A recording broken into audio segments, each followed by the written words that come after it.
یہ بیان سنے بنا مت جائیے گا، کیونکہ آج میں آپ کو کچھ ایسی باتیں اور دعائیں بتاؤں گی جن کو پڑھنے سے آپ کی زندگی بدل سکتی ہے اور آخرت سنور جائے گی، کیونکہ آج کل لوگ اللہ تعالیٰ کی پاک کتاب قرآن پاک کو بھولتے جا رہے ہیں اور زندگی کے خواہشوں اور مال و دولت میں مگن ہیں۔ وہ یہ نہیں جانتے کہ زندگی کا آرام و سکون اور خواہشیں صرف عارضی ہیں۔ اصل زندگی تو مرنے کے بعد شروع ہوگی اور وہ ہی ہر انسان کا آخری ٹھکانہ ہے۔ اللہ تعالیٰ فرماتے ہیں، میری راہ میں خرچ کرو، میں تمہیں دگنا دوں گا۔ صرف میری ہی عبادت کرو، میں تمہیں 1 نیکی کے بدلے 10 نیکیاں دوں گا اور 10 نیکیاں کے بدلے 100 نیکیاں دوں گا۔ مگر ہر انسان یہ سمجھتا ہے کہ یہ دنیا ہمیشہ رہے گی، اور وہ یہ سمجھتے ہیں کہ جو ہم اعمال کرتے ہیں ان کا کوئی حساب لینے والا نہیں ہے، اور یہی ان کی سب سے بڑی بھول ہے اور وہ غلطی پر ہیں۔ اکثر انسان کو غلطی کرنے کے بعد ہی غلطی کا پچھتاوا کیوں ہوتا ہے کہ کاش ہم یہ غلطی نہ کرتے۔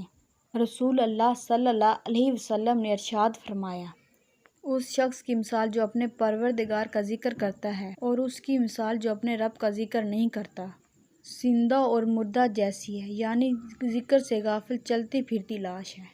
الذین آمنوا وتطمئن قلوبهم بذکر اللہ الا بذکر اللہ تطمئن القلوب۔ جو لوگ ایمان لائے ان کے دل اللہ کے ذکر سے اطمینان حاصل کرتے ہیں۔ خبردار، اللہ کے ذکر سے ہی دلوں کو سکون ملتا ہے۔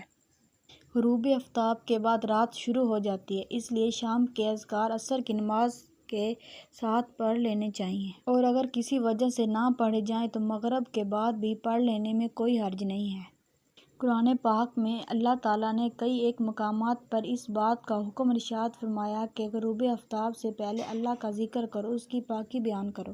رسول اللہ صلی اللہ علیہ وسلم بھی باقاعدگی کے ساتھ شام کے اذکار پڑھا کرتے تھے، اور آپ نے کئی ایک مواقع پر اپنے اہل بیت، صحابہ اور اپنی پوری امت کو شام کے اذکار پڑھنے کا حکم ارشاد فرمایا، اور شام کے اذکار پڑھنے کے آپ صلی اللہ علیہ وسلم نے بے شمار فائدے بیان کیے ہیں۔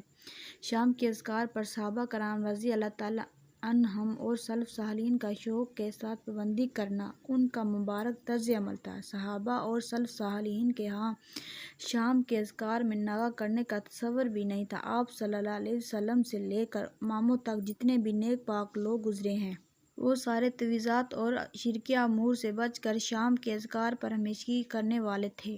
آپ بھی اس راہ پر چلتے ہوئے شام کے اذکار کو پورے شوق، محبت اور پابندی سے پڑھیں۔ ساری زندگی ہر قسم کے شر، نقصان، نظر بد اور جادو سے محفوظ رہیں گے۔ اور جو دعائیں میں آپ کو بتانے لگی ہیں وہ یہ ہیں: سبحان اللہ و بحمدہ، اللہ تعالیٰ اپنی تعریف کے ساتھ پاک ہے۔ اس دعا کو آپ نے 100 مرتبہ پڑھنا ہے۔ اور دوسری دعا یہ ہے: لا الہ الا اللہ وحدہ لا شریک لہ، لہ الملک و لہ الحمد وہو علی کل شیء قدیر۔ نہیں ہے کوئی معبود اللہ کے سوا، وہ اکیلا ہے، کوئی اس کا شریک نہیں، اس کے لیے بادشاہی ہے اور اسی کے لیے تعریف ہے، اور وہ ہر چیز پر قادر ہے۔ اس دعا کو آپ نے 10 مرتبہ پڑھنا ہے، 100 مرتبہ بھی پڑھ سکتے ہیں۔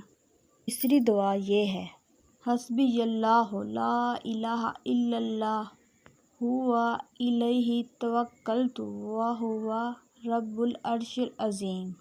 مجھے اللہ ہی کافی ہے، اس کے سوا کوئی الہ نہیں، اس پر میرا بھروسہ ہے اور وہی بہت بڑے عرش کا رب ہے۔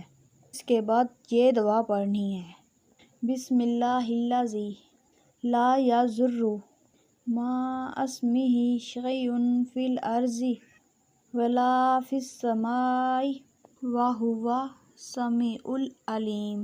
اللہ کے نام کی برکت کے ساتھ، وہی سننے والا اور جاننے والا ہے۔ اس دعا کو آپ نے 3 مرتبہ پڑھنا ہے۔